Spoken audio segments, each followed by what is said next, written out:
नमस्कार दोस्तों, स्वागत है आपका अपने YouTube चैनल हिंद गुरुजी पॉइंट में। और हम बात करते हैं आपकी बेहतर शिक्षा की। तो दोस्तों, जैसे कि आपको पता है, द्विघात समीकरण का हमारा चैप्टर चल रहा है। उसके लघु के प्रश्न हो गए थे, दीर्घ चल गए थे। तो दीर्घ के कुछ एक दो क्वेश्चन हो गया था। आज फिर से हम जो है दीर्घ के क्वेश्चन लेकर आ चुके हैं। और इसका जो है 8 अंक के जो है क्वेश्चन पूछा जाता है। एक दो क्वेश्चन आपके जो है दीर्घ वाले पूछे जाते हैं, जिसमें से आपको एक करना होता है। मतलब 16 नंबर तो दीर्घ के आएंगे ही, तो ऐसे से 4 क्वेश्चन पूछे जाएंगे, जिसमें सवाल एक में 2 क्वेश्चन दे देंगे, में एक हल करना। फिर दूसरी बार भी 2 सवाल दे देंगे आपको, उसमें से भी एक हल करना। तो 8-8 नंबर के 2 सवाल बनेंगे, मतलब 16 नंबर के। ठीक है, या 3 भी होते होंगे, वो तो पैटर्न देखना पड़ेगा एक बार क्या है। तो आपको 8 अंक के जो नंबर है वे बहुत ज़्यादा हार्ड नहीं है। आप एक बार सवाल देखियो, बहुत ही छोटे छोटे क्वेश्चन है, बहुत ज़्यादा बड़े नहीं है। और 8 नंबर के भाई पूछे जाते थे, तो आपको बहुत ही बड़े तरीके से करने। तो बिना जो है समय को बर्बाद किए सीधे चलते हैं अपने प्रश्न पर। देखिए आपकी स्क्रीन पर पहला प्रश्न क्या है कि द्विघात समीकरण 1/a plus B plus x बराबर 1/a plus 1/b plus 1/x, जहां x plus B a plus B बराबर नहीं है 0 के। ठीक है, गुणनखंड विधि द्वारा हल करो। गुणनखंड विधि द्वारा हमें इस क्वेश्चन को हल करना। 2019 से पूछा गया था लॉन्ग में। देखो सवाल उतार लेते हैं। क्या है, समीकरण दे रखा 1/a plus B plus x बराबर 1/a प्लस 1/b और प्लस 1/x। ठीक है, सबसे पहले क्या करते हैं, इसे हल करने के लिए 1/x जो है हमारे पास में, इसे इधर उठा कर ले आओ। तो क्या हो जाएगा सवाल a plus B plus X, और ये 1 इधर आ गया हो जाएगा माइनस का, और ये 1/a प्लस 1/b। ये क्वेश्चन हमारा ऐसा हो गया। अब इसमें और इसमें हम क्या लेंगे, एलसीएम। क्या एलसीएम बनेगा हमारा, x into A plus B plus x. इसकी x की मल्टीप्लाई इधर चल जाएगी x, और इसकी इसमें चल जाएगी मल्टीप्लाई, हो जाएगा a plus B plus X. और बराबर ये क्या है हमारे पास में, इनमें भी तो हमें एलसीएम लेना। तो एलसीएम क्या बनेगा यहाँ पे, ए बी, और इसकी मल्टीप्लाई इधर इसकी है, तो ये हो जाएगा a प्लस बी बन जाएगा। ठीक है, ये बन गया हमारा। अब देखो इस माइनस के अंदर गुणा करेंगे तो माइनस का x, और इसके अंदर गुणा करेंगे माइनस का a माइनस का b और माइनस का x upon x into A plus B plus X, और बराबर a plus B upon A B. ठीक है, माइनस का x और प्लस का x, ये तो भाग हो गए।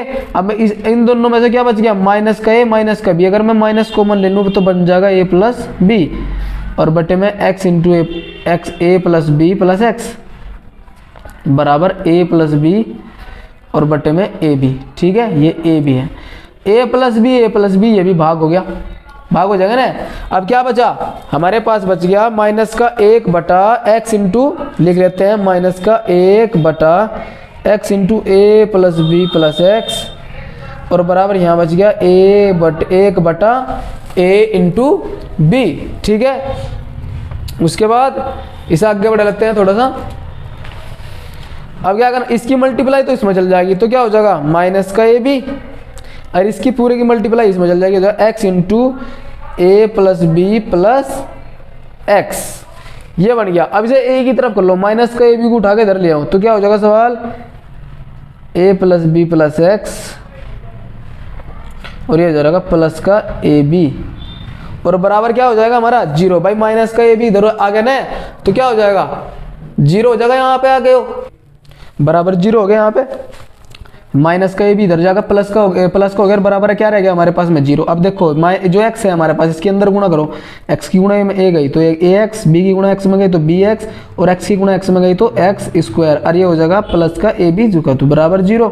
अब ax और a b इन्हें एक साथ ले लो, ax और a b। ठीक है, बी ए कह लो या ए बी कह लो, और बी एक्स स्क्वायर एक जगह हो जाएगा हमारे पास में, ऐसे बराबर 0। मैंने ऐसा क्यों करा, क्योंकि मैं इसमें से और इनमें से जब कॉमन बना सकूँ। देखो क्या कॉमन बनेगा, इसमें से a कॉमन बनेगा, तो अंदर क्या बचेगा x प्लस बी। अब यहाँ से क्या कॉमन होगा, x, अंदर भी क्या बचेगा, एक तो x बच जाएगा और प्लस में बचेगा b बराबर 0। x प्लस बी अब पूरे में से क्या करोगे, x प्लस बी कॉमन ले लोगे, तो x प्लस बी कॉमन आ गया हमारे पास में, और यहाँ पे बच गया x प्लस ए, तो बच गया x प्लस ए और बराबर है 0। अब क्या क्या क्या लिखोगे इसमें भैया कि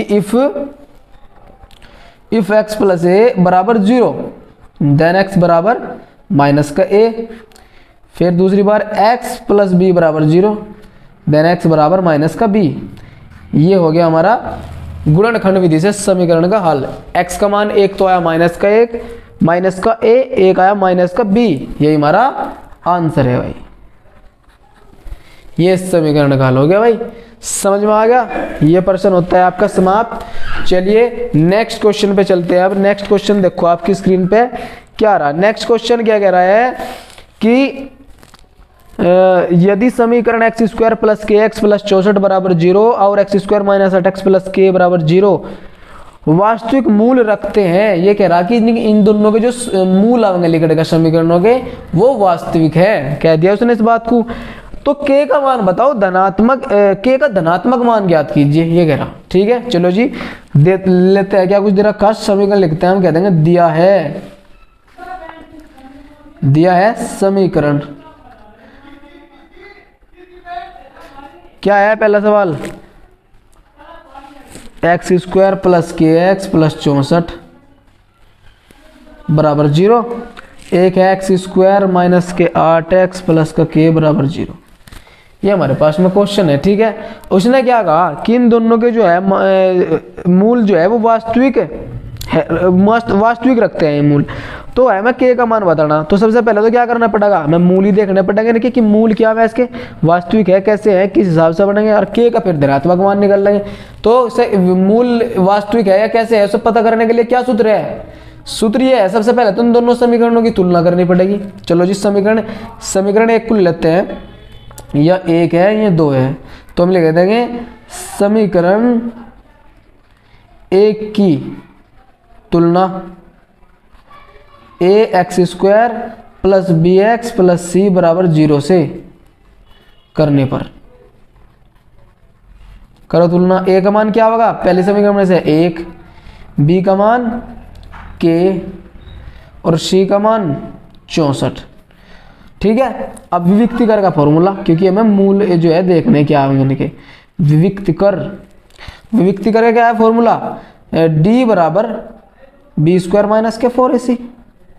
ठीक है, अब डी तो चुका तो हमारा, बी क्या है हमारे पास में के। ठीक है, और माइनस के 4ac के आ गया ना हमारे पास में। तो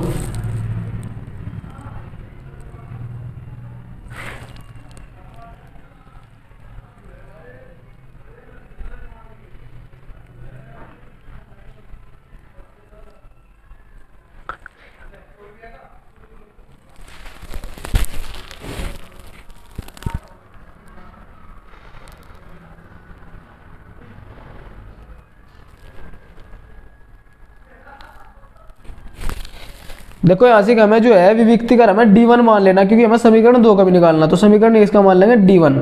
ठीक है, अब जा D1। अब एक बात और यहाँ से ध्यान रखनी, क्योंकि उसने मूल जो है हमें ये कहा कि वास्तविक रखते हैं, तो वास्तविक होने के लिए क्या कंडीशन है, कि वास्तविक होने के लिए कंडीशन है जो हमारा D है, जो D1 मानना, एक तो ये 0 से बढ़ाना चाहिए, ठीक है, या 0 के जो है बराबर आ जा, 0 से तो बड़ा या बराबर, ये वाली कंडीशन में हमारे जो मूल हुए वे वास्तविक हो जाए। ठीक है, ये वाले कंडीशन में तो हम क्या करेंगे, D1 बराबर भी और बड़ा भी ऐसे लेना पड़ा, क्योंकि उनका काम वास्तविक है, और वास्तविक के लिए कंडीशन 0 से बड़ा हो या मान, या 0 के बराबर हो जा, छोटा नहीं होना चाहिए जो है मतलब 0 से।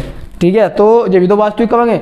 अब हम क्या लेंगे, D1 जो है हमें यहाँ क्या लेना, 0, वो 0 से बड़ा होना चाहिए और जो है बराबर हो चाहिए। तो यहाँ से के, तो के का स्क्वायर हो जाएगा, यहाँ से यो के स्क्वायर जुगा तू 4 जुगा तू हमारे पास में, यहाँ से मैंने ए का मान नहीं रखा 1 और 64 है हमारा सी 1, और यहाँ से क्या हमारे पास में 64। अब 4 और 64 तो चले जाएंगे इधर, तो क्या हो जाएगा बराबर समीकरण के स्क्वायर लेस देन, ये हो जाएगा क्योंकि मैंने घुमा कर लिख दिया समीकरण, ये हो जाएगा ऐसे 4 गुणा में 64। अब इस पे तो स्क्वायर हटा के इस पे चल जाएगा अंडर रूट, तो क्या हो जाएगा के बराबर बड़ा बराबर अंडर रूट 4 इंटू में 64 और k बराबर बड़ा बराबर क्या हो जाएगा 4 तो लिख लेंगे 2 का वर्ग और 64 है 8 का वर्ग तो हो जाएगा 2 गुणा 8 का वर्ग और वर्ग से रूट खत्म हो जाएगा तो क्या होगा k छोटा और बराबर आएगा किसके 16 के। 0 से तो बड़ा ही आया और वास्तविक भी है। ठीक है, तो पहली समीकरण के लिए तो हल ये हो गया। अब दूसरी समीकरण के लिए भाई मान लो समीकरण 2 का जो हमारा विविक्तिकर है वो d2 है। माना वो पहली समीकरण के लिए भी नहीं लिखना था, ले लिख देंगे माना समीकरण 2 का विविक्तिकर ये था विविक्तर हो रहा है ऐसे विविक्तिकर था विविक्तिकर d2 है। ठीक है, और d2 के लिए भी क्या कंडीशन चाहिए हमें 0 से बड़ा और बराबर। ठीक है, चलो जी d2 अब दोबारा से सूत्र ले लेते हैं d2 greater than and is equals to B square minus के 4ac। अब समीकरण 2 की भी तो तुलना करनी पड़ेगी, समीकरण 2 की भी तुलना इसी से करनी पड़ेगी। तो यहाँ से सीधा सीधा a का मान कितना होगा हमारे पास में निकट गए। समीकरण 2 की तुलना जब हम करेंगे तो a का तो मान आएगा 1 और b का मान आएगा माइनस के 8 और c का मान आ जाएगा हमारे पास में k। ठीक है, ये मान आ जाएंगे। अब सीधा सीधा हल कर लेते हैं फटाफट। d हमने कितना लेना है 0 के बराबर, यहाँ से 0 बड़ा और बराबर b स्क्वायर मतलब का स्क्वायर माइनस 8 का स्क्वायर और हो जाएगा फिर हमारे पास में है c माइनस के 4k और c क्या है भाई 4। a का मान कितना है 1, c का मान है k माइनस के 8 का स्क्वायर हो जाएगा 64। तो 0 बड़ा हो जाएगा 64 और माइनस के 4k। इसे 64 को इधर ले जाओ या 4k को इधर ले जाओ, 4k इधर आ जाएगा और ये 64 हमारा ये आ जाएगा। ठीक है, अब 4 गुना में चल जाएगा इसके बटे में तो क्या हो जाएगा k greater than is equals to 64 बटे 4। 4 से सब भाग करो भाई, 4 एकम 4, 4 6 24 कितना आ गया 16। ये आ गया हमारे पास में। अब देखो समीकरण 1 में जो हल था हमारा वो क्या था के से जो अगर इस समीकरण का हल हमें जो है वास्तविक में चाहिए, अगर वास्तविक में चाह तो के का मान जो है इससे तो छोटा होना चाहिए 16 से और बराबर हो चाहे 16 से छोटा हो चाहे बराबर हो, तो इसके समीकरण के जो मूल आएंगे वे वास्तविक आएंगे।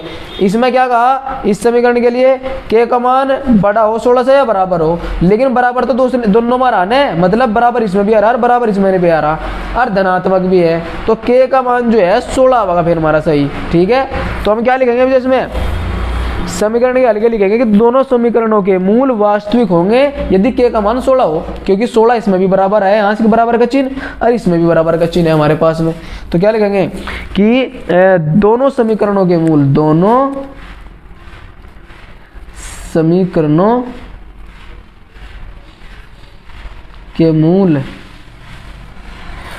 समीकरणों के मूल वास्तविक होंगे, वास्तविक होंगे यदि k बराबर 16 है। ये हमारा आंसर हो गया भाई इस सवाल का। ठीक है, ये सवाल भी इम्पोर्टेंट था आपका, लॉन्ग में है 2019 और 22 में पूछा गया था भाई, तो इसे जो है तैयार करके जाना बड़े तरीके से। चलो जी सीधे सीधे फटाफट अगले सवाल पे बढ़ते हैं। अगला सवाल आपकी स्क्रीन पे आ रहा होगा, देखो क्या है अगला प्रश्न। अगला प्रश्न कह रहा कुछ निश्चित संख्या के छात्रों में 300 सेब समान रूप से वितरित किए गए, मतलब बांटे गए। कुछ क्या करा कि कुछ निश्चित संख्या के छात्रों में 300 सेब समान रूप से वितरित किए जाते हैं। उसके बाद कहा यदि 10 छात्र और आ जाए तो प्रत्येक छात्र को मिलने वाले सेबों की संख्या में 1 की कमी हो जाती है। छात्रों की संख्या ज्ञात कीजिए। यहाँ ध्यान दो क्या कहा उसने कि कुछ छात्र हैं, हमें नहीं पता कितने छात्र हैं, उनमें 300 सेब बंटे जावे, लेकिन जब 10 छात्र तब तो पूरे बट जाए। जब 300 सेब बंटे छात्रों में, जब छात्र जितने भी हो शुरू में, लेकिन वो कह रहा कि बाद में अगर हम 10 छात्र और बढ़ा लें तो जब सेब बटे तो जो है क्या कहा ना कि प्रत्येक छात्र को मिलने वाले जो सेब है 1 कम हो जाए उन पे, मतलब सभी बच्चों पे भी सेब जो है 1 कम हो जाए। इस तरह से जो है बात कही। तो हमें ना तो यहाँ ये पता कि छात्रों की संख्या कितनी, ना नु पता कितने कितने सेब उन्हें बंटे रहे। तो हम यहाँ से अपनी तरफ से सवाल को ऐसे लेकर चलेंगे। सबसे पहले जो है हम अपनी तरफ से मान लेंगे भाई, माना जो है छात्रों की संख्या x है, क्योंकि हमें पता नहीं क्या होंगे, माना छात्रों की संख्या बराबर x, ये मान लिया।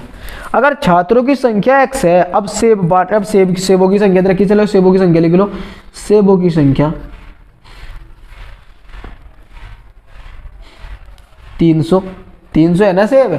सेबों की संख्या कितनी होगी हमारे पास में 300। अब सेब समान रूप से बंटे हुए, मतलब हर बच्चे को एक जैसे सेब जाएंगे, तो अगर 10 दिए जा रहे तो 10-10 ही मिलेंगे। तो इस हिसाब से बांट रहे छात्रों में, बांट रहे छात्र है इतने, तो प्रत्येक छात्र को कितने मिलेंगे सेब, 300 को भाग कर दो छात्रों से, तो क्या हो जाएगा, प्रत्येक छात्र को मिले सेब। हम लिखेंगे प्रत्येक छात्र को मिले सेब कितने हो जाएंगे, 300 बटे x, इतने इतने सेब मिले हमें। ठीक है, 300 बटे x, इतने इतने सेब मिले। अब 10 छात्र और आ गए।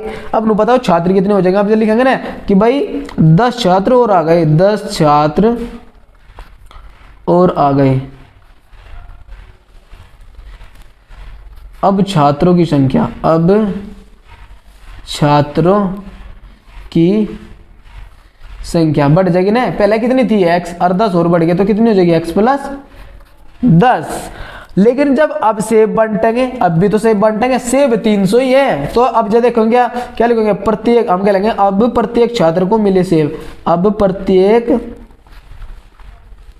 छात्र को मिले सेब। अब बताओ कितने छात्रों की संख्या, तो बढ़ गई, लेकिन सेब उतने ही है। तो अब जो है प्रत्येक छात्रों को कितने मिलेंगे, 300 बटे में x प्लस 10, अब मिलेंगे इतने इतने। ठीक है, चलो जी अब आगे बढ़ते हैं। देखो क्या करना पड़ेगा, अब सवाल जो है मैं बताना, छात्रों की संख्या कितनी है, छात्रों की संख्या। अब सवाल हिसाब ऐसा बनेगा कि जो अब सेब मिले उन्हें, अब जो सेब मिले उनमें जो प्रत्येक छात्र को सेब मिले होंगे पहले, उनमें से एक का कम हो जाएगा। अब देखो मिले तो इतने इतने सेब उन्हें, कुल तो इतने इतने मिले, तो प्रश्न अनुसार हिसाब ऐसा बनेगा सवाल का, प्रश्न अनुसार इतने इतने मिले फिलहाल तो उन्हें सेब, और पहले कितने कितने मिले थे, 300 बटे x। लुक है जो सेब उन्हें अब मिले, पहले वालों से एक का कम मिले, तो पहले वाले थे तो नहीं, अगर मैं इसमें से घटा दूं तो ये इसके बराबर नहीं हो जाएगा। भाई ये कह रहा जो सेब अब मिले उन्हें, 10 छात्र बढ़ गए, वे इतने मिले कि जो पहले मिल रहे थे उनमें से एक का कम कर दो, उतने उतने मिले। इसका मतलब 300 बटे x में घटा तो ये दोनों बात क्या हो जाएगी, बराबर हो जाएगी। और यहाँ से समीकरण बनेगी हमारे पास में, इसका हल अब जब हम आसानी से कर सके। तो देखो क्या करेंगे, 300 बटे x प्लस 10 तो जुगातू बराबर इसकी बटे में एक मान के इसकी गुणा हो जाएगी, 300 माइनस इसकी गुणा आएंगे हो जाएगी माइनस का x और बटे में x की गुणा इसमें चल जाएगी, हो जाएगा 300x। ठीक है, और इसकी 300 माइनस का x और यो x प्लस 10 इसकी गुणा आएंगे हो जाएगी, तो x प्लस 10 और 300 माइनस के x। ठीक है, 300x तो हमारा जुगातू, x की गुणा 300 में 300x, फिर x की गुणा x में x स्क्वायर। ठीक है, उसके बाद 10 की गुणा 300 में गई तो कितना हो गया 3000, और 10 की गुणा x में माइनस के 10x। ठीक है, सवाल कुछ ऐसा बन गया। अब हमारा 300x तो कट जाएंगे, माइनस का x स्क्वायर इधर ले आओ, प्लस का माइनस के 10x इधर आ गया, प्लस के 10x, लेकिन यहाँ माइनस के प्लस के 3000 इधर आ गया, हो जाएगा माइनस के 3000, और बराबर क्या हो जाएगा हमारे पास में 0। अब देखो 3000 के फैक्टर करने पड़ेंगे हमें, 3000 के ऐसे फैक्टर कि गुणा करके 3000 ही आ जा, लेकिन घट का आ जा कितना 10। तो यहाँ से देखो अगर मैं 60 और 50 की गुणा करूँ तो कितना 6 पंजे 30, 3000 बनेगा, लेकिन 60 में से 50 जाएगा कितने बचेंगे 10, तो 60 और 50 के बन जाएगा ना ये टुकड़े, तो हम क्या लिखेंगे x स्क्वायर, ये हो जाएगा 60x और माइनस के 50x और माइनस के 3000 बराबर 0। अब इसमें से कॉमन, तो इसमें से कॉमन आ जाएगा x और प्लस में रह जाएंगे 60, माइनस के 50 यहाँ तक कॉमन, अंदर रह जाएगा यहाँ तो रह जाएगा x और माइनस माइनस हो जाएगा प्लस, और ये हो जाएगा 60 बराबर 0। ठीक है, उसके बाद क्या करोगे, यहाँ से x प्लस 60 कॉमन ले लोगे, x प्लस 60 कॉमन, उसके बाद क्या हो जाएगा x माइनस 50 बच जाएगा अंदर, x माइनस 50 बराबर 0। अब लिखेंगे हम यदि x प्लस 60 बराबर 0 तब x बराबर हो जाएगा माइनस का 60। ठीक है, अब कहेंगे यदि x माइनस के 50 बराबर 0 तब x बराबर प्लस के 50। ठीक है, प्लस 50। लेकिन यहाँ माइनस का ध्यान रखो भाई, कोई भी संख्या मैं अगर बता रहा कि भाई हमारे जो है ये छात्र माइनस के 60 थे, ये कोई बात है, माइनस का कोई नंबर थोड़ी है, माइनस एक काल्पनिक संख्या है। ठीक है, माइनस कोई नंबर नहीं होता, ये काल्पनिक माना जाएगा। मतलब एक तरह से देखा जाए कि भाई माइनस के 60 या माइनस के 30 ये ऐसी कोई संख्या रियल में होती नहीं। ठीक है, ये काल्पनिक संख्या है। तो x बराबर 50 प्लस का है, तो ये हो सके इसका मतलब x मानना छात्रों की संख्या माननी, तो छात्रों की संख्या कितनी आ गई 50। हम कह देंगे चूंकि x का मान ऋणात्मक जो है हमारे पास छात्रों की संख्या ऋणात्मक जो है वो अमान्य है, हमारे लिए मान्य नहीं। लिख देंगे छात्रों की संख्या, लिख देंगे छात्रों की संख्या ऋणात्मक अमान्य है, अतः छात्रों की संख्या बराबर है 50। ये हमारा आंसर आ गया भाई। ठीक है भाई, ये इस सवाल का उत्तर हो गया। चलो जी नेक्स्ट क्वेश्चन पे चलते हैं। नेक्स्ट क्वेश्चन आपकी स्क्रीन पे होगा। क्या है क्वेश्चन कि यदि माइनस का 5 द्विघात समीकरण 2x² प्लस के px माइनस 15 बराबर 0 का एक मूल है, मतलब उसका मूल है, और द्विघात समीकरण p कोष्ठ में x² प्लस x प्लस के बराबर 0 समान मूल रखते हैं, तो k का मान बताओ क्या होगा। यहाँ भी आपको समीकरण एक का तो उसने एक मूल दे दिया, अब मूल देने से मतलब है उसने x का एक मान दे दिया। ठीक है, और कह रहा द्विघात समीकरण जो दूसरी है px² प्लस x प्लस के बराबर 0 समान मूल रखते हैं। ये दोनों जो समीकरण है एक जैसे मूल है इनके, अरे एक मूल भी दे दिया समीकरण एक का, तो ये कह रहे हैं कि k का जो है वो मान बताओ क्या होगा। तो हम क्या लिखते हैं, प्रश्न अनुसार देखेंगे क्या हिसाब बनता है सवाल का। प्रश्न के अनुसार चलेंगे, जिस तरह प्रश्न ने हमें दिया वैसे हम कर देंगे। हम कहते हैं द्विघात समीकरण दे रखा, तो हम लिखेंगे द्विघात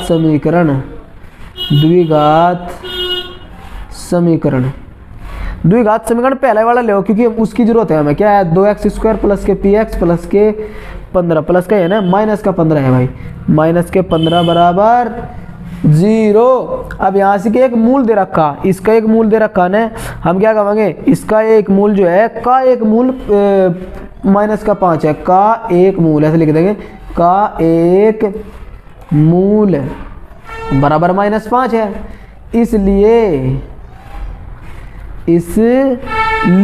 x बराबर -5 समीकरण को संतुष्ट करेगा नहीं करेगा, समीकरण को संतुष्ट करेगा। अब ये जो मान है ठाक है समीकरण इसमें रख दूं, x का मान तो हो जाएगा 2x की जगह -5 और इसका स्क्वायर, इसका भी स्क्वायर p इंटू में -5, जहाँ x वहाँ -5 प्लस -15 बराबर का 0।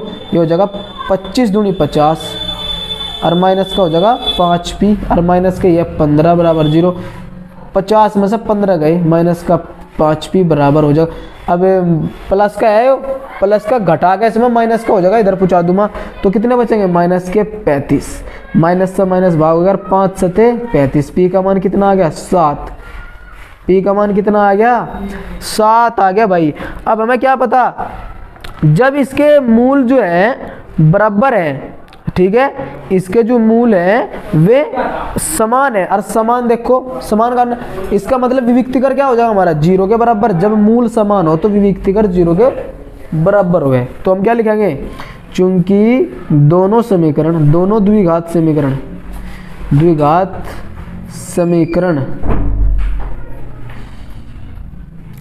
के मूल समान है, के मूल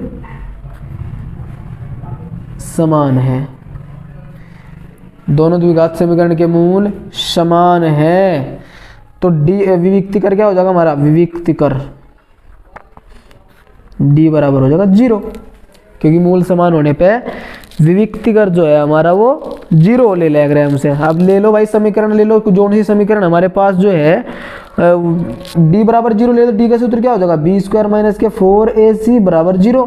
अब समीकरण 2 क्या है हमारे पास में, समीकरण 2 है हमारे पास में पी एक्स स्क्वायर, पी के अंदर गुणा करो उसमें पी स्क्वायर एक्स स्क्वायर, फिर हो जाएगा पी एक्स और प्लस का के, ये हो जाएगा।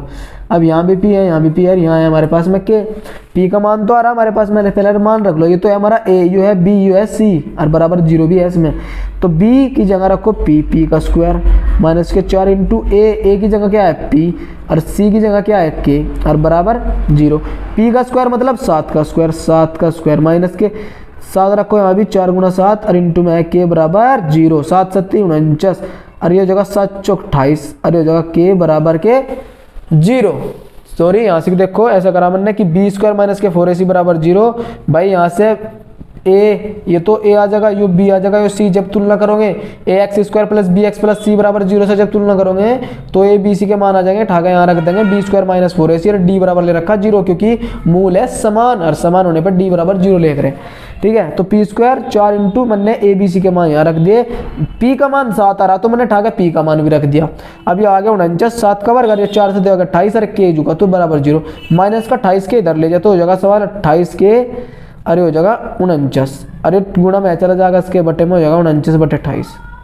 अब इसे भाग कर लो भाई, 7 7 49, 7 चौक 28 के बराबर कितना आ गया 7 बटे 4, 7 बटे 4 और यही इस समीकरण का हमारा हल है। बताओ समझ में नहीं आई क्या बात, अगर थोड़ा सा नीचे को रह गया था वो वीडियो में कवर नहीं हुआ, मैंने दोबारा से बता दिया तो दोबारा से चेक कर लियो एक बार और। ये समीकरण का हल हो गया, बहुत ही इंपॉर्टेंट क्वेश्चन है इसलिए आपको ये अच्छे से तैयार करके जाना है। चलो जी इसी के साथ अगले क्वेश्चन पे बढ़ते हैं। अब जो है स्क्रीन पे चेक करो, आपका नेक्स्ट क्वेश्चन क्या है, क्या कह रहा, एक समकोण त्रिभुज की ऊंचाई, एक समकोण त्रिभुज की ऊंचाई उसके आधार से, समकोण त्रिभुज है याद रखो, समकोण जिसका एक कोण 90 डिग्री का हो। कैसा हो समकोण, जिसका एक कोण 90 डिग्री का, ये ऐसा हो गया समकोण त्रिभुज, ऐसा इसका 90 डिग्री का हो कोण, इसे बोल लग रहा है कर्ण, इसे बोल लग रहा है आधार और इसे बोल लग रहा है लंब। ठीक है, क्या कारण है कि एक समकोण त्रिभुज की ऊंचाई इसके आधार से 7 सेंटीमीटर कम है, यदि कर्ण 13 सेंटीमीटर का हो तो अन्य दो भुजाएं ज्ञात कीजिए।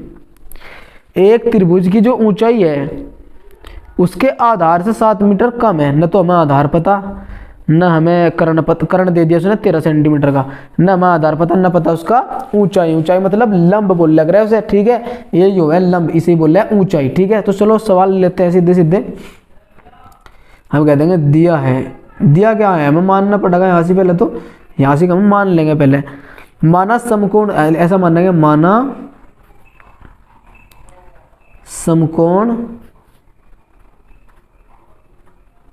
त्रिभुज, माना समकोण त्रिभुज का आधार, क्योंकि आधार ही मानना पड़ेगा हमें, आधार से ही 7 सेंटीमीटर कम है हमारी ऊंचाई और कर्ण दे रखा 13, तो माना समकोण त्रिभुज का आधार बराबर x सेंटीमीटर, x सेंटीमीटर का मान लिया मैंने। चूंकि अब क्या होंगे, चूंकि समकोण त्रिभुज का जो हमारे पास में ऊंचाई है वह 7 मीटर कम है, 7 सेंटीमीटर कम है, किस आधार से, चूंकि समकोण त्रिभुज की ऊंचाई, त्रिभुज की ऊंचाई 7 सेंटीमीटर कम है आधार से, ऐसा लिख दूं मैं, आधार से, इसलिए ऊंचाई कितनी हो जाएगी हमारी, ऊंचाई का मतलब यहाँ लंबी है, ध्यान रख लियो, ऊंचाई मतलब लंब कितनी, x - 7 सेंटीमीटर हो जाएगी या नहीं हो जाएगी, हो जाएगी या नहीं हो जाएगी। और उसने क्या दे रखा, कर्ण भी दे रखा, कर्ण कितना दे रखा 13 सेंटीमीटर का, हम दे दें कर्ण बराबर दे रखा 13 सेंटीमीटर। ये कह रहा कि जो है दो भुजा जो है हमें बतानी, भाई कर्ण तो उन्होंने पूरा का पूरा दे दिया 13 सेंटीमीटर, आधार और जो लंब है वे अज्ञात है, उन्हें बताना पड़ेगा। तो क्या सूत्र है बताओ, सब पाइथागोरस का पर में लग जाएगा, नहीं लग जाएगा, पाइथागोरस का लग जाएगा ना, तब पाइथागोरस पर में से, पाइथागोरस पर में से भाई, ठीक है। ध्यान रखो जो पाइथागोरस था नहीं, इससे भी पहले एक भारतीय वैज्ञानिक था गणितज्ञ, उसका नाम था बोधायन। उससे भी पहले ये जो नियम है कि कर्ण का वर्ग बराबर हो आधार और लंब के स्क्वायर के बराबर, वो बोधायन ने दिया था। नाम तो इसका है, फॉरेन कंट्री वालों ने अपने पे अपना जो है ऐसे सूत्र को जो है अपना बना लिया, क्योंकि गुलाम तो थे ही पहले से ही, हमारा देश को गुलाम पहले से बनाया। तो ये हमारी चीज़ें जो भी थी, जो हमारे देश में खोज हुई थी, वे सब उन्होंने अपने उसमें अपनी मान ली थी, ठीक है। चलो जी कोई बात नहीं, आगे बढ़ते हैं। इसके ऊपर पूरा रिसर्च नहीं है हमारा भी, लेकिन बोधायन पर ने मैंने पाइथागोरस से पहले निकाल लिया था ये सूत्र। तो क्या है, पाइथागोरस भी क्या कहते हैं कि कर्ण का वर्ग, पाइथागोरस कहता है कि कर्ण का वर्ग बराबर होता है आधार का वर्ग प्लस होता है लंब का वर्ग, ठीक है। कर्ण का वर्ग मतलब 13 का वर्ग, आधार का वर्ग मतलब कई का वर्ग, आधार क्या था हमारा x का वर्ग, प्लस लंब का वर्ग मतलब x माइनस 7 का वर्ग। चलो जी इसे हल करते हैं फटाफट। 13 का वर्ग कितना हो जाएगा 169, x का स्क्वायर जुगा तू, इसका खोलो सूत्र देखो, x minus 7 a minus b x square plus के 49 और माइनस के 2ab, माइनस के 2a मतलब x, b मतलब 7, तो हो जाएगा 169, एक्स स्क्वायर कितने हो गए 2x स्क्वायर, 49 जुगा तू, अरे 7 दूनी 14, 14x। अब इसे 169 को इधर ले उठा गए, हो जाएगा 2x स्क्वायर माइनस के तो 14x है, अरे इधर जब आवागा तो हो जाएगा वो प्लस के 49 तो जुगा तो हो जाएगा माइनस के 169 और बराबर 0। अब यहाँ से देखो 2x स्क्वायर माइनस के 14x, और इसे घटाओ क्योंकि ये घटाएंगे 9 में से 9 गया 0, 6 में से 4 गए 2 और 1 का 1, माइनस के 120 बराबर 0। यहाँ से पूरे में से 2 कॉमन ले लो, x स्क्वायर माइनस के 2 से 14 और यहाँ हो जाएगा 60 दूनी 120 यार, गुणा का 2 चला जाएगा 0 के बट्टे में, जगह x स्क्वायर माइनस के 7x माइनस के 60 बराबर 0। कुल मिलाकर जो हमारे पास समीकरण बना वो ये है, x square minus 7x minus के 60। अब इसे हल करने के लिए हमें फैक्टर करने 60 के। 60 के ऐसे फैक्टर की गुणा करेगा तो 60 ही आवे, लेकिन घट का आवे 7, ठीक है। तो 12 पंजे 60, 12 पंजे 60, 12 5 से 60 और 12 में से जब 5 घटाओगे तो 7 ही बचेंगे, तो बन गए टुकड़े भी 12x और प्लस के 5x। अब मैंने माइनस का 12 लिखा और प्लस का 5, क्योंकि मुझे माइनस का 7 चाहिए घट के, 12 में से 5 जाके 7 ही बचेंगे, वैसा बनाना सवाल। माइनस के 60 और बराबर में 0, यहाँ से क्या कॉमन, और यहाँ से क्या कॉमन, यहाँ से तो x कॉमन, x माइनस के 12, यहाँ से क्या कॉमन आएगा 5, x माइनस के 12 ही बनेगा यहाँ पे भी, ठीक है भाई, और बराबर 0, x माइनस 12 कॉमन आ जाएगा यहाँ से और यहाँ से, तो अंदर बचेगा x प्लस 5 बराबर 0। अब क्या कहोगे, यदि ये कहोगे इफ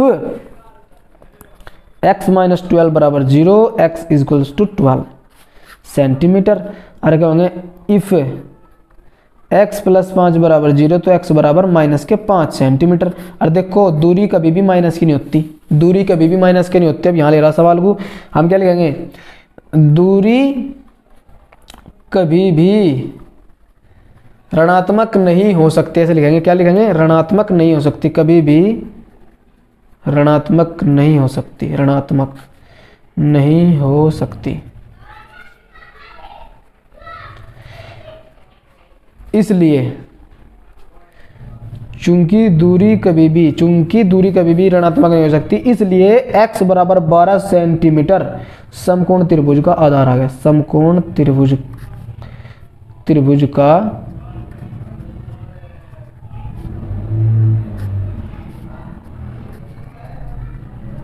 आधार है, ठीक है। ये क्या है हमारा आधार आ गया, तो लंबाई वजह एक भुजा आ गई भाई समकोण की 12 सेंटीमीटर की। अब क्या कहोगे, अब ऊंचाई बराबर क्या लिखोगे, x माइनस के 7, x का मान 12 और माइनस के 7, 12 में तो 7 गए 5 प्लस का 5 आया तो 5 ही, लेकिन आया तो ऊंचाई या तो ये आ जाएगी इतने सेंटीमीटर, ऊंचाई भी आ गई और ये आ गया हमारा आंसर, ठीक है भाई। देखो ये सवाल भी आपका हल हो गया। तो ठीक है भाई, एक वीडियो हो रहा होगा बस इसके ऊपर भाई। ज़्यादा लंबी वीडियो भी भाई मुझे ठीक से नहीं लगती, क्योंकि हमारे पास इंटरनेट वो अच्छा इंटरनेट नहीं है, मोबाइल का इंटरनेट है, 1.5 GB इंटरनेट है, उसमें ही हम अपलोड डाउनलोड जो भी है इसमें ही कर ले सब कुछ। तो ज़्यादा बड़ी वीडियो भी हमारे लिए अभी ठीक नहीं है। तो बस इतना ही आज के लिए, काफ़ी लंबी होगी वैसे फिर भी वीडियो। तो दोस्तों जो भी हमारे चैनल पर नया है वो चैनल को सब्सक्राइब कर ले। हम आपके लिए ऐसे ही अच्छे जो है क्वेश्चन आपके एग्ज़ाम के लिए जो तैयारी करवाते रहेंगे, ठीक है। जो भी नया स्टूडेंट उस चैनल को सब्सक्राइब जरूर कर ले, और हाँ वीडियो पे लाइक जरूर करके जाइयो भाई, प्लीज़ यार लाइक करके जाइयो। जो भी देख रहा लाइक करियो, कमेंट करियो, जो भी आपकी अगर कोई क्वेश्चन में दिक्कत आई या मैंने कहीं गलती करा कुछ भी, सब कुछ बताना, ठीक है। कमेंट करके भी जाना और अपने दोस्तों में शेयर भी करना। और हाँ लगातार पढ़ाई करते रहो, क्योंकि एग्ज़ाम आपके बहुत ही करीब है, ठीक है। बस जी, धन्यवाद।